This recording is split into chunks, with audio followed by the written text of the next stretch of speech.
إن الحمد لله نحمده ونستعينه ونستغفره ونعوذ بالله من شرور أنفسنا ومن سيئات أعمالنا.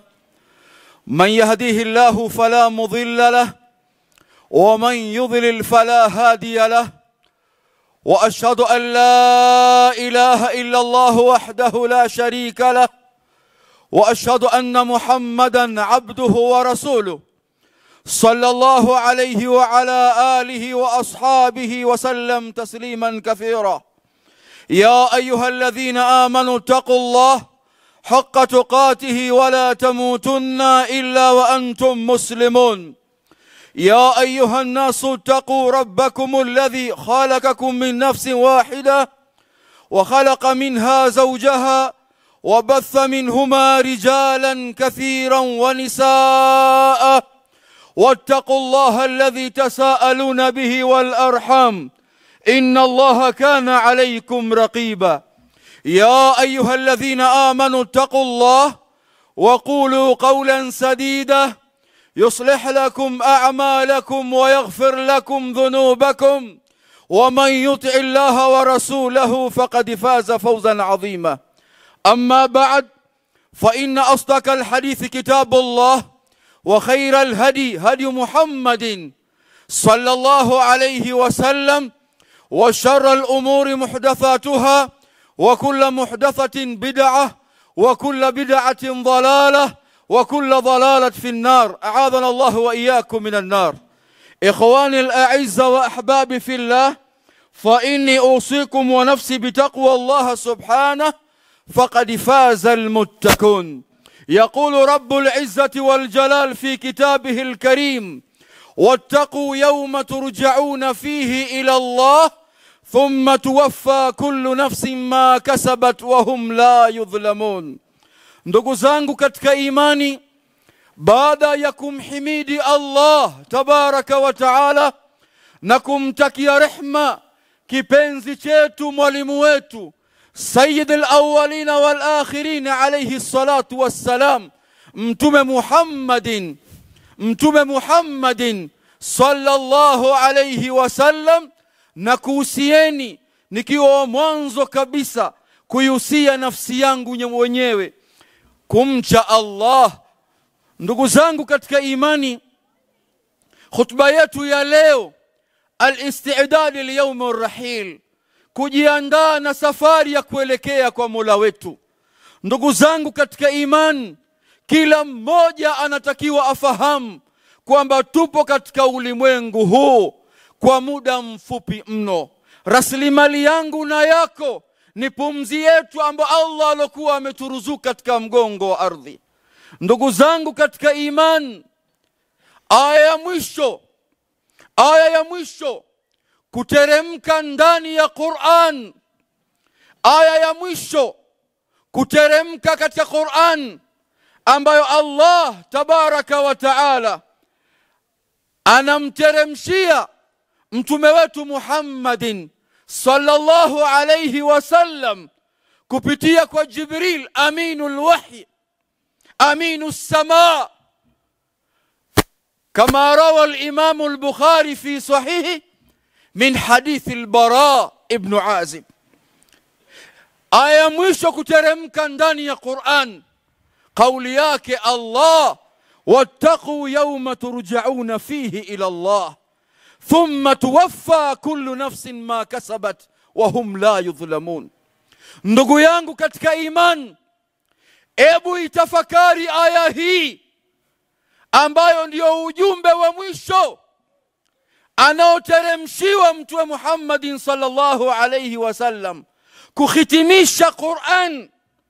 Aya hii inanihusu mimi na wewe.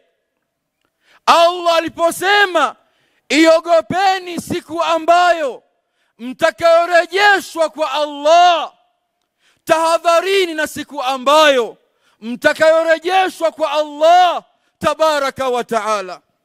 Lakini sikurejeshwa tu, thumma tuwaffa kullu nafsin ma kasabat wa hum la yudhlamun, kisha kila nafsi ikalipwa kwa yale ambayo iliyokuwa imeyachuma katika mgongo wa ardhi. hali ya kwamba hatodhulumika yoyote katika maisha haya ya ulimwengu. Ndugu yangu katika imani, hebu ifikiria uzito wa aya hii.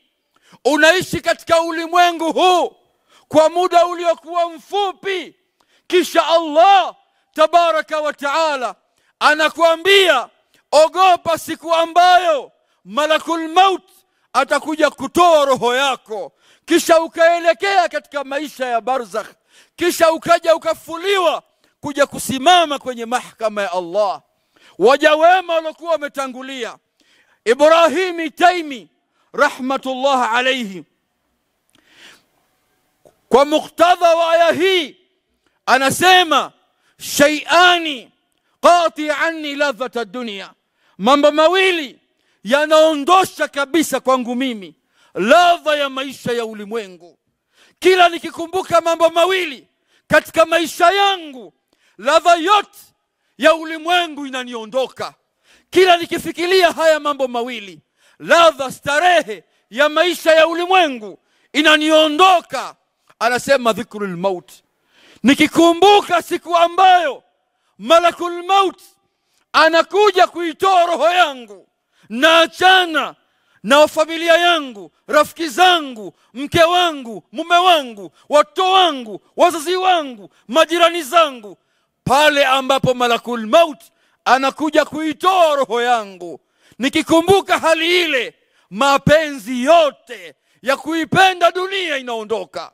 Wewe ndugu yangu katika imani, watakiwa uchukue mfano huo, ukijua kwamba unatakiwa ujiandae na safari hiyo. La pili, anasema waluqufu baina yadayhi subhana, kuja kusimamishwa kwenye mahakama ya Allah. Nikikumbuka itakuwaje katika kisimamo hicho cha siku hiyo, anasema ladha yote ya ulimwengu, maisha yote ya ulimwengu, starehe zote za ulimwengu zinaniondoka. Na haya ndugu zangu, ndiyo yale ambayo mtume wetu Muhammadin sallallahu alayhi wasallam alinitaka mimi na wewe tuchukue tahadhari ya kujiandaa kuelekea kwa Mola wetu. Rawa al-Imam Ibn Majah min hadithi Abdullah ibn Umar ibn Khattab radiyallahu anhuma, anasema Ibn Umar, kuntu ma'a rasulillahi sallallahu alayhi wasallam, nilikuwa pamoja na mtume Muhammadin sallallahu alayhi wasallam. Fajaahu rajul min al-ansar, akaja mtu mmoja katika maansar, faqala ya rasulallah, ewe mtume wa Allah, ayu nasa afdal, nani katika watu aliyekuwa bora katika jamii? Nani aliyekuwa mbora? Nani aliyekuwa mbora? Faqala alayhi salatu wassalam, mtume akasema ahsanahum khuluqa, ni mtu ambaye mwenye tabia iliyokuwa nzuri. Mwenye tabia iliyokuwa nzuri, bila shaka mtu huyu anakuwa ni mwema, anakuwa ni bora katika jamii. Faqala ya Rasulullah, ayyul mu'minina aqyas, nani katika watu aliyekuwa ana akili? Swali hili nikiulizwa mimi na wewe, pengine mtaona mwenye akili yule ambaye mfanya biashara aliyekuwa mkubwa, ambaye anamiliki uchumi, au profesa mwenye vyeti vyake PhD, huyu ndio tutasema ana akili. Au ambaye mtu anayemiliki mali nyingi sana, tuna ana akili. Lakini mtume Muhammadin sallallahu alayhi wasallam, mwenye akili, alisema aktharuhum lilmauti dhikra, ni mtu ambaye anakumbuka kwamba ipo siku ataachana na ulimwengu huu, ipo siku ambayo malakul mauti atakuja kuitoa roho yake. Huyu ndio mtu ambaye mwenye akili. Wa ahsanahum lima ba'dahu isti'dadan, na akajiandaa na safari ya kuelekea kwa Mola wake, safari iliyokuwa nzito, safari iliyokuwa ngumu, safari ambayo la yathbutu illa man thabatahu Allah, hakuna anaweza kuwa na uthubutu wala ujanja ila kwa taufiki yake Allah peke yake. Kila mmoja miongoni mwetu anapaswa, ndugu zangu, amuombe sana Allah katika maisha yake nyakati zote, ili Allah amruzuku, ampe mwisho uliokuwa mwema. Ikhwani wa ahbabi fillah, waja wema wanakumbuka hali ambayo ya sakaratil maut itakuwaje siku hiyo. ذكر ابن كثير رحمه الله عمرو بن العاص صحابي جليل, alikuwa anatamani sana akutane na mtu amuhadithie wakati yupo ndani ya sakaratil maut, ili aweze kujifunza, amuelezee hali ikoje. قال عبد الله ابن عمرو ابن العاص ابنه يا أبتاه, ewe baba yangu, كنت تقول دائما laitani alqa rajulan aqilan, laiti nikakutana mtu ambaye mwenye akili, fayasifu li ma yajidu min almaut, anisifie yale anayokutana nayo katika sakarati almaut. Fa anta dhalika arrajul, wewe ndio mtu mwenyewe ambaye sasa hivi uko kwenye kitanda cha mauti, tuhadithie hali hii ikoje. Faqala ya bunayya, ewe kijana changu, wallahi naapa kwa Allah, laka anna jambi fi takht, mfano nilokuwa nao hivi sasa kama vile ambavyo ubavu wangu uko kwenye tandiko la mauti katika hali iliyokuwa ngumu, kaanni atanaffas fi sami al-ibra, mfano wake wa hali nilokuwa nayo, pumzi zimekata, navuta pumzi kana kwamba inatoka katika tundu la sindano, kwa hali nilokuwa nayo. Kaanna, anaambia mfano, lakaanna ghusnu shauk yujarru bihi min qadami ila hamati, kwa hali nilokuwa nayo sakarati almaut na machungu ya maut, mfano wake ni kana kwamba katika mwili wangu kumejaa kila sehemu mti ambao wenye miba kuanzia utosini mpaka kwenye unyayo, kisha anakuja mtu anavuta mti ule, nyama zinachambuka. Hii ndio hali mwanangu ambao ninaohisi hivi sasa. Wewe ndugu yangu katika imani, umejiandaa na hali hii ya sakaratil maut, ili na haina budi, lazima utakutana nayo. Ni ahadi ya Allah kwangu na kwako. Allahumma hawina alaina sakaratil maut. Ndugu yangu katika imani, sio hivyo tu, Allah anataka tujiandae na maisha ya kaburini, ambao mimi na wewe leo hata ukifika makaburini huna hofu tena.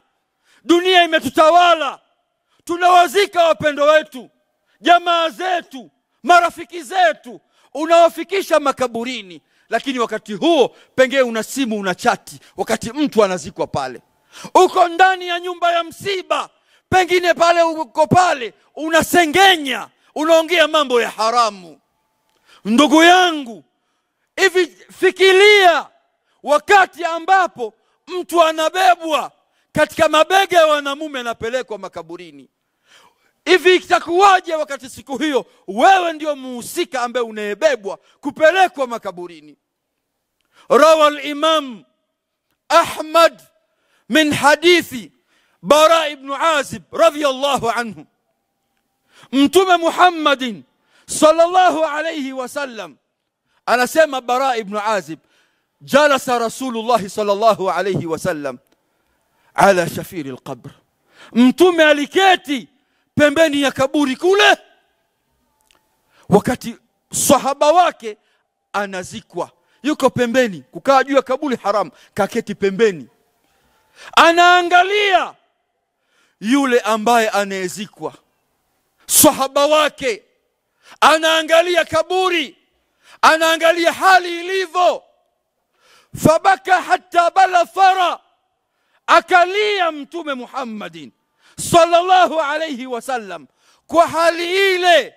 Anamuona mwenzake, rafiki yake, sahaba anawekwa ndani ya mwanandani vile, analia mpaka machozi yanadondoka, yanagusa kwenye ardhi. Anawageukia masahaba, anawaambia, ya ikhwani, enyi ndugu zangu, enyi ndugu zangu, limithli hadha fa'iduhu, mfano wa ndugu yenu huyu, mfano huu ambao leo mpo hapa, na nyinyi jiandaeni na safari hii iliyokuwa ngumu, safari ambayo la yaslim illa man salamahu Allah. Jiandaeni na hali hii.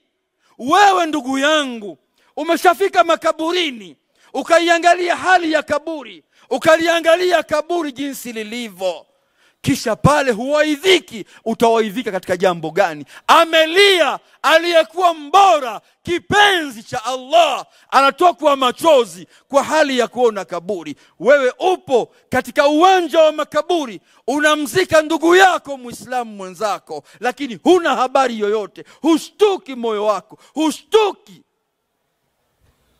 Waja wema walifika pale katika viwanja vya makaburi. Uthman ibn Affan amebashiriwa pepo akiwa anapita katika mgongo wa ardhi, na sote hatuna shaka kwamba Uthman ibn Affan huwa min ahli janna, ni mtu wa peponi. Uthman ibn Affan alikuwa hali msikitini sana, hali barabarani, analia anapofika kwenye viwanja vya makaburi, analia sana. Kama rawa al-Imam Ibn Majah fi sahihi, anaambiwa, tudhkaru janna wan nar la tabki wa tabki min hadha. Mbona inatajwa habari ya pepo, habari ya moto, unalia lakini hulii kama unavyoona kaburi hapo? Kitu gani kinakufanya hivyo? Wanamuuliza Uthman ibn Affan, anasema, kwa nini silie? Na nimemsikia Mtume Muhammadin sallallahu alayhi wasallam anasema, al-qabru awwal manazil al-akhirah, kaburi ndio nyumba ya mwanzo kabisa ambayo mwanadamu anashukia kuelekea kwa Mola wake. Wewe unaona shimo tu, hujali. Ndio maana qila li ahad min as-salaf, inna fi dafn al-mayt la'ibra, hakika katika kuzika maiti kuna mazingatio makubwa. Qala bal al-qabr al-farigha akthar al-ibra, kaburi ambalo limechimbwa hajazikwa mtu pale linatisha zaidi kushinda lile ambalo alokuwa amezikwa mtu. Anasema kwa nini? Anasema kwa sababu kaburi ambalo liko tupu, kaburi hilo limeandaliwa kwa yule ambaye anaishi baina yetu. Hatujui ni mimi au wewe, nani ambaye anayetangulia hapo. Inawezekana wale ambao mmekwenda kuzika ndio pale ambapo hujui anayekuja kufuata ni nani. Anasema hilo ndio lenye kutisha zaidi. We uko makaburini, huwaidhiki, huogopi, utaogopa kwa jambo gani? Hiyo ndio hali, ndugu zangu katika imani. Wanasema wanazuoni, lau wafaqahu Allah, kama Allah anakuwafikisha ukampeleka ndugu yako makaburini, watara bi ummi ainaik, na ukaona kwa macho yako mawili, kaifa yarmuna turaban alayhi, jinsi gani watu wanavogombana, wanavoshangilia, kwa maana kila mmoja naomba koleo, naomba jembe, waingize mchanga mule. Watatayakan annaka lan tarahu marata thaniya, na unajua kabisa huwezi kumuona tena katika maisha ya ulimwengu. Ndugu yangu, hapo usipowaidhika katika hali hiyo, lipi itakalo kuwaidhisha tena? Kwa hiyo Allah tabaraka wa taala alipotuambia wattaqu yawma turja'una fihi ila Allah, ogopeni siku ambayo mtakaorejeshwa kwa Allah. Kila mmoja miongoni mwetu anatakiwa achukue tahadhari katika maisha haya ya ulimwengu na maisha ya kaburini, lakini sio hivyo tu, ajiandae safari ya kuelekea kwa Allah tabaraka wa taala katika mawqif yaliyokuwa mazito. Hakuwa Mtume Muhammadin sallallahu alayhi wasallam anasema akthiru dhikra hadhi min ladhat, kumbukeni kwa wingi sana jambo ambalo linakata kabisa starehe ya maisha ya ulimwengu. Una kitu gani ambacho wewe leo kinaweza kukupa ushujaa katika maisha ya ulimwengu wakati bado hujauona uso wa malakul maut? Kitu gani kitakufanya uvimbe kwenye ulimwengu, utembee katika ulimwengu kwa kujitapa, hali ya kwamba hujauona uso wa malakul maut, bali hujaona maisha ya barzakh, bali hujaona wewe ndugu yangu katika imani mawqif ya siku ya kiyama? Mtume anasema kumbuka kwa wingi jambo ambalo ladha yote ya maisha ya ulimwengu yanaondoka. Utaishi vipi katika ulimwengu huu ndugu yangu katika imani, ikiwa wewe hujaandaa safari kama hii, ambayo safari iliyokuwa ngumu, ambao hata waja wema walokuwa wametangulia kila mmoja alikuwa anamuomba Allah amruzuku, ampe mwisho uliokuwa mwema. Ndugu yangu katika imani,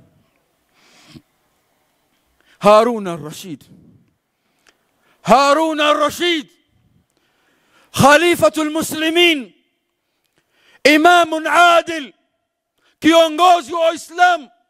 Sikwambii katika mipaka hii, nakwambia kwa dola ya Uislamu ambao utawala wake umekwenda karibu nusu ya dunia. Harun al-Rashid, lamma maridha Harun al-Rashid, alipougua Harun al-Rashid, anawaambia jamaa zake wa karibu ambao walikuwa nao, anawaambia ishtaru li akfanan, nulieni sanda zangu nizione sanda yangu. Anaonyeshwa sanda, anawaambia ihfir li qabran, chimbeni nione kaburi langu nitakalozikwa pale. Harun al-Rashid, khalifa nusu karibu ya dunia, anaongoza. Harun al-Rashid analiangalia kaburi, anaiangalia sanda yake, kisha anasema ma aghana anni maliyan, mali yangu leo hainisaidii kwa lolote katika mawqifu kama haya. Ma aghana anni maliya halaka anni sultaniya, hakuna ukubwa tena, hakuna cheo tena, hakuna lolote. Anajua anakwenda kwa Allah, na sanda yake peke yake na amali zake alizokuwa amezichuma katika mgongo huu wa ardhi. Aqulu ma tasma'un wa billahi tawfiq. Alhamdulillah wahda wassalatu wassalamu ala man la nabiyya ba'da wa ala alihi wa ashabihi wa man wala, amma ba'd. Ndugu yangu katika imani, Allah alipotuambia kwamba tuogope na tahadhari siku ambayo tutakaorejeshwa kwa Allah na kusimama kwenye kisimamo hicho, kisimamo kigumu, kisimamo ambacho hata mitume wa Allah waliogopa siku hiyo, kama hadithi ya Abi Hurairah radhiyallahu anhu, hadithi ya shafa'a. Umma unamwendea Adam, unamwendea Nuhu, unamwendea Ibrahim, unamwendea Isa, Musa, kadha wa kadha, ili watu angalau mitume hawa waombee wepesi wa siku hiyo. Allah anasema iogope siku hiyo. Itakuwaje siku hiyo iliyokuwa ngumu, siku ambayo Allah katahadharisha nayo? Anasema Hasan Basri rahimahullah, أيسر الناس حسابا يوم القيامة الذين حاسبوا أنفسهم في الدنيا فوقفوا عند همومهم وأعمالهم، فإن كان الذي هموا لهم به مضوا وإن كان عليهم أمسكوا. wale ambao Allah tawapa wepesi siku hiyo ni wale ambao waliitabikisha aya hii katika maisha ya ulimwengu, wepesi wa hisabu yao ni wale ambao walihisabia nafsi zao katika maisha ya ulimwengu, wakachuja lipi wafanye, lipi waache. Wakiona kwamba jambo hili lina kheri baina yao na Mola wao, wanalitenda, wanalifanya. Anasema aisaru nasa hisaban yawma alqiyama ala alladhina hasabu anfusahum fi dunya fawaqafu inda humumihim wa a'malihim fa in kana alladhi hammun bihi madaw wa in kana alayhim amsaku.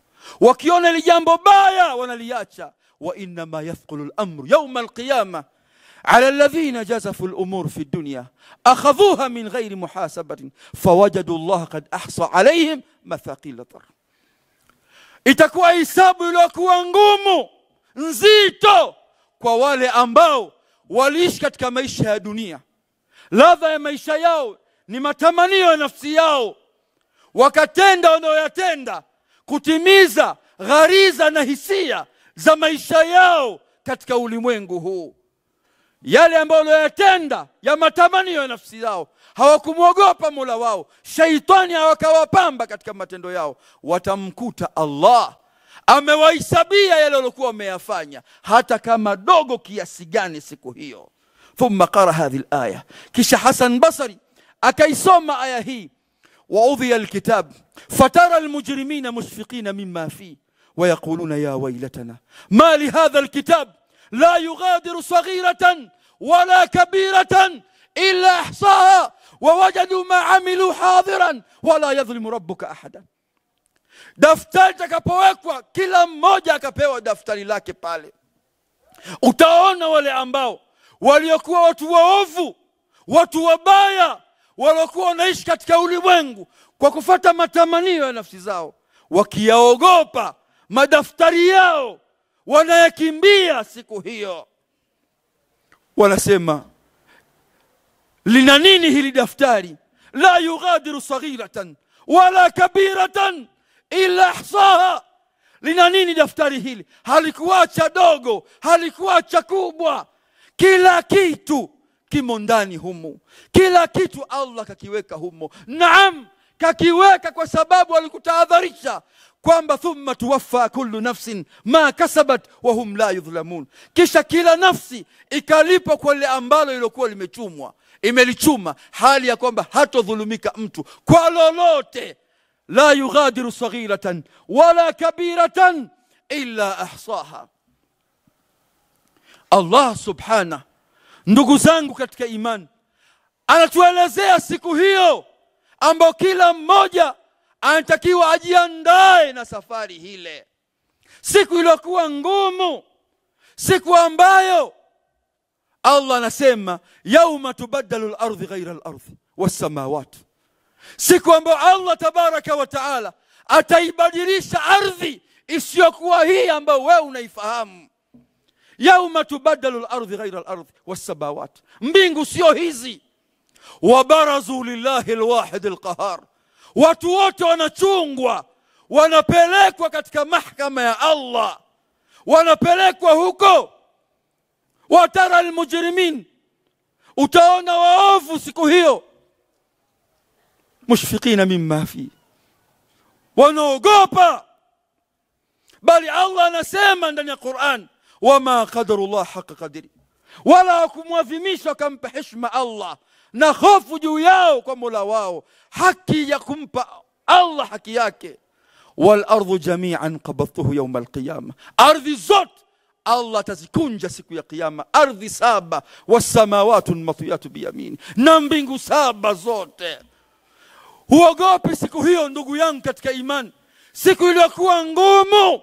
Yauma yafiru al-mar'u min akhi, mtu anamkimbia ndugu yake, wa baba mmoja mama mmoja anamkimbia. Yauma yafiru al-mar'u min akhi wa ummihi wa abihi, anamkimbia mama yake aliyekuwa amemzaa. Mama yake, si mama tu bali na baba yake. Wa sahibati wa bani, anamkimbia mke wake, anawakimbia watoto wake. Ndio Allah anataka wewe ujiandae leo na safari hiyo. Likulli imri'in minhum yawma idhin sha'nu yughni, kila mmoja ya Rabbi nafsi ya Rabbi nafsi. Wewe leo unaishi na mke wako, pengine humwamrishi aliyokuwa ya kheri. Watoto wako, jamaa zako unawaacha kwa mapenzi uliokuwa nayo juu yako. Siku ya kiyama mnakimbiana. Mapenzi hakuna ila yale ambayo Allah kayajalia waloishi katika nidhamu anayotaka Allah. Utahadhari na siku hiyo ndugu yangu katika imani. Siku ambayo kila mmoja miongoni mwetu lazima aidiriki, lazima aipate. Bila shaka ikhwani wa ahbabi fillah, tujiandae na safari hiyo, safari ambayo kila mmoja itampata. Mtume wetu Muhammadin sallallahu alayhi wasallam anasema yatba'u almayyita thalatha. Mwanadamu yoyote anapokufa husindikizwa na mambo matatu: amaluhu wa ahluhu wa maluhu. Amali yake, familia yake na matendo yake. Fayarji'u ithnani wa yabqa wahida. Vinarejea viwili, kinabaki kitu kimoja. Fayarji'u ahluhu wa maluhu. Mali yake inarejea, familia yake, watoto, mke wake, kaka zake, wadogo zake, marafiki zake, majirani zake, Waislamu wanaondoka wote, wanamwacha yeye. Inabaki amali yake peke yake, ndio rafiki atakaokuwa nayo kaburini mpaka siku ya kiyama. Tuacha ujeuri, tuacha ujeuri, turejee kwa Allah. Siku ni ngumu sana hiyo. Allah anasema kalla idha balagat at-taraqi wa qila man raq wa dhanna annahu al-firaq waltafat as-saq bis-saq ila rabbika yawma idhin al-masaq. Hivi ndugu yangu, umeshaosha maiti? Umeshajaliwa na Allah ukaosha maiti wewe? Hivi umeshamuona mtu ambaye aliyekuwa na kibri au aliyekuwa anaweza kusema hapiti mtu hapa, na hapiti kweli kwa nguvu, ushujaa aliokuwa nao, kila mmoja anamuogopa? Umeshabahatika ukamuona anavooshwa mtu yule? Mtu ambaye anavuliwa nguo ambazo zile ambazo alizokuwa amezivaa, anawekwa pale, hana lolote, yeye anaamriwa tu, watu wanamshika pale, wanammwagia maji, wanamkosha. Umeshashuhudia mtu wakati wa kumosha maiti? Allah anasema kalla idha balagat at-taraqi. Sio hivyo, ni si majeuri, ila roho itakapofika kwenye mitulinga ya mabega, wakati inataka kutoka hapa, wakila man raq. Watu wanasema jamani, daktari gani aliyekuwa bingwa maradhi haya? Labda twende katika hospitali fulani au hospitali fulani, au kuna bingwa fulani. Wadhanna annahu al-firaq, lakini yeye anajua ana yakini kwamba anaelekea kwa Mola wake. Sasa roho imekatika, waltafati saqu bisaq. Unachukuliwa mguu huu na mguu huu, vinawekwa pale, wanaanza kumuosha na kumvika sanda. Hapo umeshatafakari, umeshaangalia itakuwaje wewe siku ambao unakoshwa, siku ambao wewe unavikwa sanda, siku ambayo unatolewa kwenye nyumba yako ulioijenga kwa thamani, unatolewa mule, unapelekwa kwenye makaburi. Umeshafikiria hayo? Ila rabbika yawma idhil masaq. Siku hiyo ni kuchungwa tu, kupelekwa Mola wako. Kila mmoja yuko busy na wewe. Bana, anazikwa saa ngapi huyu? Maiti inaswaliwa wapi? Jamani, wapi? Kila mmoja anakushughulikia wewe. Pengine ndugu zangu, kuna watu wanataka wakuondoe kwenye ardhi hii ukazikwe haraka, sio kwa sababu ya mapenzi tu. Pengine wengine wana kazi zao, wanataka wakazimalizie, wanakuona wewe unawapotezea muda, wanataka kuondoe kwa haraka tu, wana mambo ya kuwashughulisha. Jiandae ndugu yangu katika imani. Namuomba Allah tabaraka wa taala atujalie, atupe mwisho uliokuwa mwema, aturuzuku mwisho uliokuwa mwema. Ndugu zangu, safari haina mjanja. Kwa mimi mjanja, yataka taufiki ya Allah, maombi kwa Allah, Allah tupe mwisho uliokuwa mwema. Hakuna mjanja kwenye ulimwengu ila yule ambaye anakubali kubadilika, akatubia kwa Mola wake, akaelekea kwa Allah akiwa Allah amemridhia. Ndugu zangu katika imani, tuna tatizo la ukame katika nchi yetu. Kila mmoja miongoni mwetu tumombe sana Allah ajaalie kuna Ijumaa ya kheri hii, na kuna watu wengi wa kheri. Sehemu zingine kule mvua zimekataa. Tumombe Allah tabaraka wa taala atutelemshie mvua katika mji wetu. Angalau mvua hiyo, ndugu zangu katika imani, iwe kheri kwetu sisi sote. Kila mmoja amombe Allah. Allahumma inna Allaha wa malaikatahu yusalluna ala nabi ya ayyuhalladhina amanu sallu alayhi wa sallimu taslima. Allahumma a'izz al-islam wal muslimin wa adhill ash-shirka wal mushrikin wa dammir a'da'aka a'da' ad-din. Allahumma askina ghaythan, Allahumma askina ghaythan mughithan mari'an nafi'an ghayra dar. Allahumma askina ghaythan, Allahumma askina ghaythan mughithan mari'an nafi'an غير ضار يا أرحم الراحمين يا أرحم الراحمين. اللهم اسقنا غيثا، اللهم اسقنا غيثا، اللهم اسقنا غيثا مغيثا مريئا نافعا غير ضار يا أرحم الراحمين يا أرحم الراحمين. ewe Allah, tunakuomba kwa huruma zako na taufiki yako, tunakuomba ewe Allah, teremshie mvua ya Allah. Ewe Allah, la tuadhibna ya Allah, usituadhibu ya Allah bima faala sufahau minna, kwa mabaya wanayofanya watu wengine. Ewe Allah, tuteremshie mvua, teremshie mvua ya Allah birahmatika ya arhamar rahimin. Walhamdulillahi rabbil alamin wa aqimis salah.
الله أكبر الله أكبر أشهد أن لا إله إلا الله أشهد أن محمد رسول الله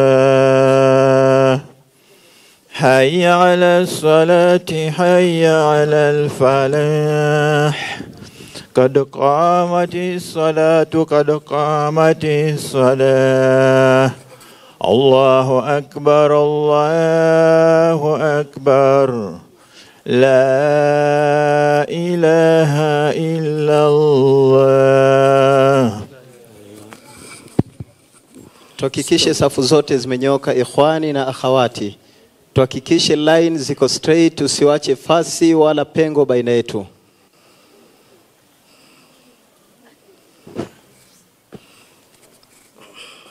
استووا اعتدلوا تقاربوا استووا. الله أكبر.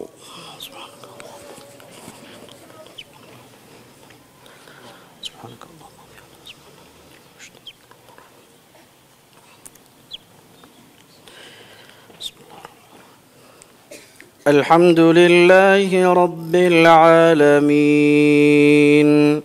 الرحمن الرحيم مالك يوم الدين إياك نعبد وإياك نستعين اهدنا الصراط المستقيم صراط الذين أنعمت عليهم غير المغضوب عليهم ولا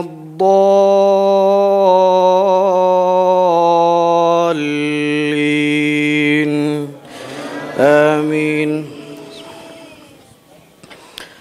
سبح اسم ربك الأعلى الذي خلق فسوى والذي قدر فهدى والذي أخرج المرعى فجعله غثاء أحوى سنقرئك فلا تنسى إلا ما شاء الله إنه يعلم الجهر وما يخفى ونيسرك لليسرى فذكر إن نفعت الذكرى سيذكر من يخشى ويتجنبها الأشقى الذي يصلى النار الكبرى ثم لا يموت فيها ولا يحيا قد أفلح من تزكى وذكر اسم ربه فصلى بل تؤثرون الحياة الدنيا والآخرة خير وأبقى إن هذا لفي الصحف الأولى صحف إبراهيم وموسى. الله أكبر.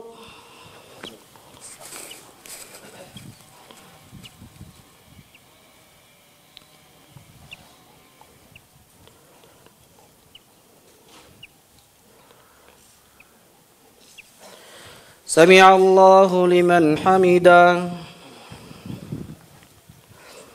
الله أكبر.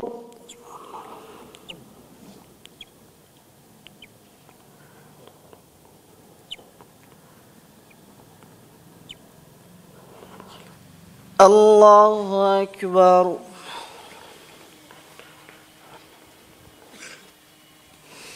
الله أكبر.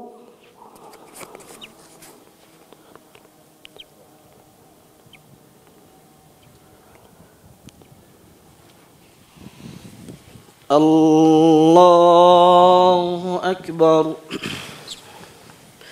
الحمد لله رب العالمين الرحمن الرحيم مالك يوم الدين إياك نعبد وإياك نستعين اهدنا الصراط المستقيم صراط الذين أنعمت عليهم غير المغضوب عليهم ولا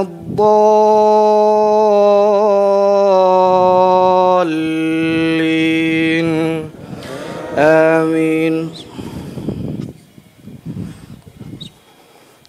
هل أتاك حديث الغاشية وجوه يومئذ خاشعة عاملة ناصبة تصلى نارا حامية تسقى من عين آنية ليس لهم طعام إلا من ضريع لا يسمن ولا يغني من جوع وجوه يومئذ ناعمة لسعيها راضية في جنة عالية لا تسمع فيها لاغية فيها عين جارية فيها سرر مرفوعة وأكواب موضوعة ونمارق مصفوفة وزرابي مبثوثة أفلا ينظرون إلى الإبل كيف خلقت وإلى السماء كيف رفعت وإلى الجبال كيف نصبت وإلى الأرض كيف سطحت فذكر إنما أنت مذكر لست عليهم بمسيطر إلا من تولى وكفر فيعذبه الله العذاب الأكبر إن إلينا إيابهم ثم إن علينا حسابهم. الله أكبر.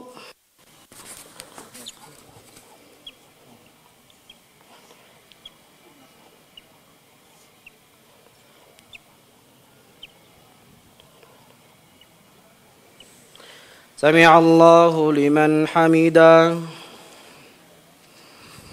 الله أكبر.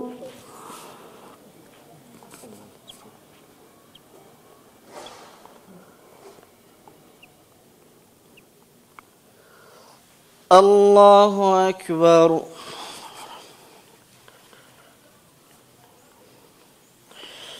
الله أكبر.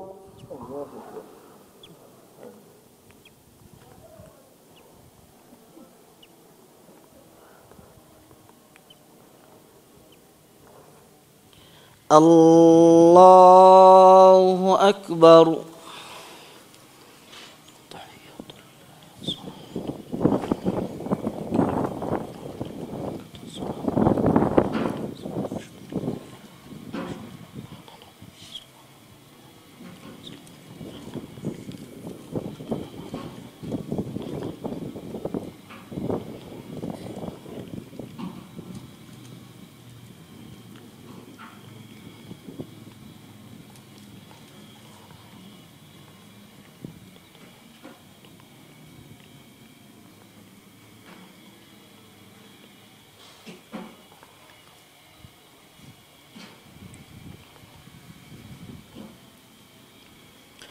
السلام عليكم ورحمة الله.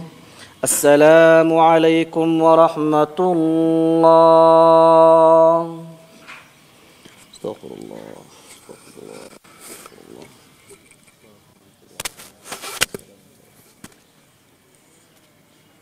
Mic 1 10. Alhamdulillahi Rabbil Alamin. Ikhwani, tumemaliza swala ambao kwamba wako katika kongamano. Tusubiri kidogo insha Allah iandaliwe sehemu ya kupata chakula cha mchana, then tutaelekezwa vile tutafanya biidhnillah.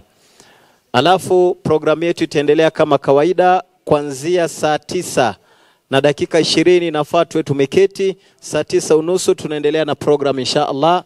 Vile vile tunamshukuru Sheikh wetu Sheikh Hamza Mansur kwa ujumbe ambao kwamba ametupa leo. Allah tunufaishe na amnufaishe nayo biidhnillah. Na tusiwasahau ndugu zetu kutoka sehemu za North Eastern ambao kwamba tumeambiwa wamepatikana na ukame, tuwakumbuke.